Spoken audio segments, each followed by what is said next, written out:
সবাইকে নমস্কার। শুভ নববর্ষে সবাইকে প্রীতি এবং শুভেচ্ছা। আশা করছি সবাই ভালো আছো। বছরের প্রথম দিন সবার যেন ভালো কাটে। আর আমরা এখন তো এই বছরও তো বাড়ির বাইরেই আছি, সেজন্য সেরকমভাবে কিছুই এখানে দেখতে পাই না বা আয়োজনও করি না। আর বাড়িতে থাকলে প্রচুর পরিমাণে মজা হয়।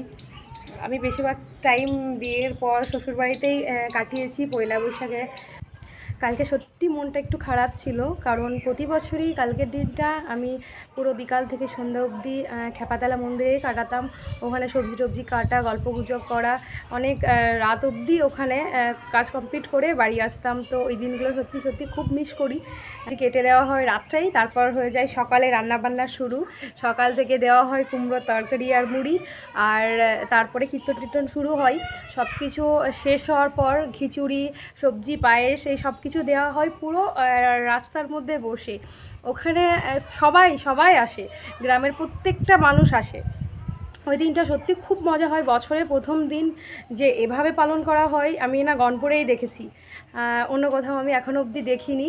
সত্যি খুব প্রাউড ফিল করি যে ওরকম জায়গায় আমার শ্বশুরবাড়ি। আর আমার যে সঙ্গগুলো ওগুলোও আমি খুব ভাগ্য করেই পেয়েছি, কারণ আমাকে খুব হেল্প করে সব কিছুতে।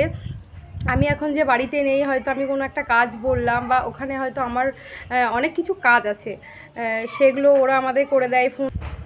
সত্যি বলতে একটা কথা, আমাদেরকে যারা ফৌজি মানুষের ওয়াইফ আছো তাদেরকে না অনেক কিছু স্যাক্রিফাইস করতে হয়, অনেক কিছু মানিয়ে চলতে হয়।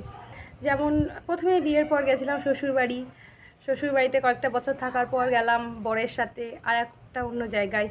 ওখানে 2 বছর থাকার পর আবার আসলাম বাড়ি আসার পর প্রায় 5 বছর থাকলাম। তারপরে আবার আসলাম এখানে আসার পরও সব কিছু মানিয়ে গুছিয়ে নিয়েছি, কোনো অসুবিধা হয় না। কারণ অসুবিধা হলেও কিছু করার নেই, তোমাদের নিজেকেই মানিয়ে নিয়ে চলতে হবে।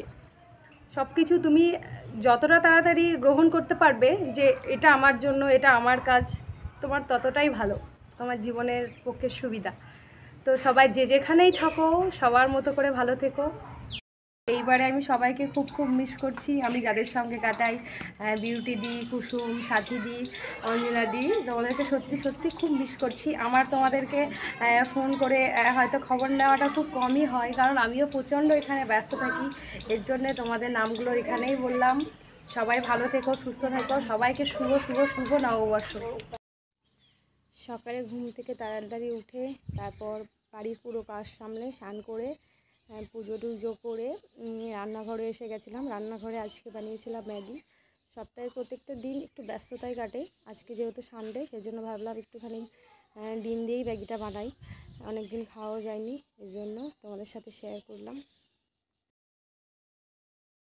সকালে তো ব্রেকফাস্ট যাই হোক কিছু বানিয়ে নিলাম। এবার দুপুরের চিন্তা, রান্নাঘরে আসলেই ভাবি যে কী বানাবো। প্রতিদিন একটা মাথার মধ্যে চিন্তা করে যে কী বানাবো। কারণ আমাদের বাঙালিদের একটা কিছু বানালে হয় না। চিকেন বানালেও চিকেনের সাথে হয়তো আর একটা কিছু বানাও, মাছ বানালেও মাছের সাথে আর একটা কিছু বানাও। এর জন্য মাথায় চিন্তা ঘুরতে থাকে যে সকালটা তো পেরিয়ে গেল, এবার দুপুরটা কী রান্না হবে। এভাবেই প্রত্যেকটা দিন চলে যাচ্ছে, হাসি খুশি কান্না সব কিছু নিয়েই।